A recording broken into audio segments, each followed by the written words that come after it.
ആ റഹീമിന് മുഴുവൻ വോട്ട് ഞങ്ങളുടെ ആൾ കൊടുത്തു, ഒരു മുസ്ലിം കൊടുത്തില്ല.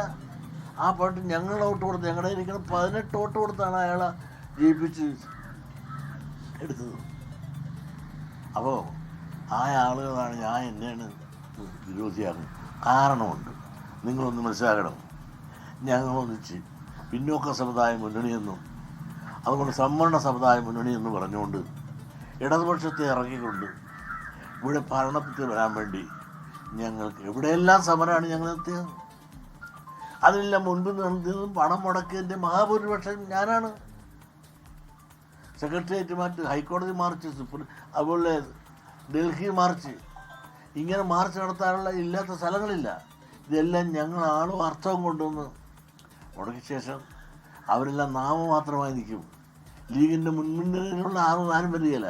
ഒരു മൂന്നാം ഘടകയിലുള്ള ചില ആളുകളെ മാത്രം വിട്ടു ഞങ്ങളുടെ കൂടെ ലീഗിൻ്റെ പ്രാതിനിധ്യത്തിൽ വന്ന് സമരമെല്ലാം നടത്തി. അതേസമയം ഭരണത്തിൽ വന്നതിന് ശേഷം ഞാൻ ചോദിച്ചു, സുഹൃത്തെ, ഞങ്ങൾക്ക് ഒരു നീതിയും ലഭിച്ചിട്ടില്ലല്ലോ, അത് മാറി പുതിയ ആൾ വരുമ്പോൾ നമ്മൾ വരുമ്പോൾ ഞങ്ങളെല്ലാം പരിഗണിക്കാവുന്നല്ലേ പറഞ്ഞത്. നിങ്ങൾ സ്പെഷ്യൽ റിക്രൂട്ട്മെൻറ്റ് നടത്തി നിങ്ങളേതായ സമുദായത്തിൻ്റെ കുറവ് പരിഹരിക്കാൻ നിങ്ങൾ തയ്യാറായില്ലേ? അതേസമയത്ത് ഞങ്ങൾക്കുണ്ടായിരുന്നല്ലോ നരേന്ദ്രൻ കമ്മീഷൻ്റെ റിപ്പോർട്ടിൻ്റെ അടിസ്ഥാനത്തിൽ ഞങ്ങളുടെ കുറവുണ്ടായിരുന്നല്ലോ, അത് പരിഹരിക്കാൻ സ്പെഷ്യൽ റിക്രൂട്ട്മെൻറ്റ് നടത്തുന്ന കാര്യം നിങ്ങൾ എന്താ പറയാത്തത്?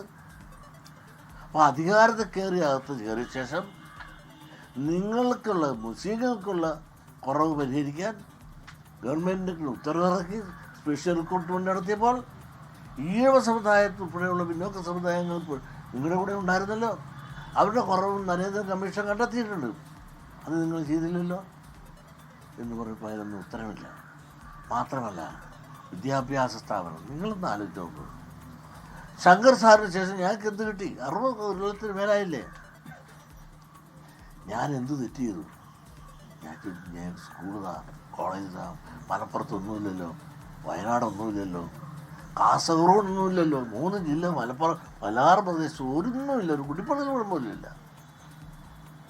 ഈ നോക്കാൻ പാർക്കലാമെന്ന് പറഞ്ഞുകൊണ്ട് നടന്നല്ലാതെ അതിനുശേഷം ആലുവ മണപ്പുറത്ത് പോലും കണ്ട ഭാവിയില്ലെന്ന് മാത്രമല്ല, അധികാരത്തിൽ ഇരുന്നുകൊണ്ട് പിന്നെ അവരുടെ വകുപ്പ് അവരുടെ സമുദായത്തിൻ്റെ വകുപ്പായി കണ്ടുകൊണ്ട് എല്ലാം ഒപ്പിട്ടെടുത്ത്.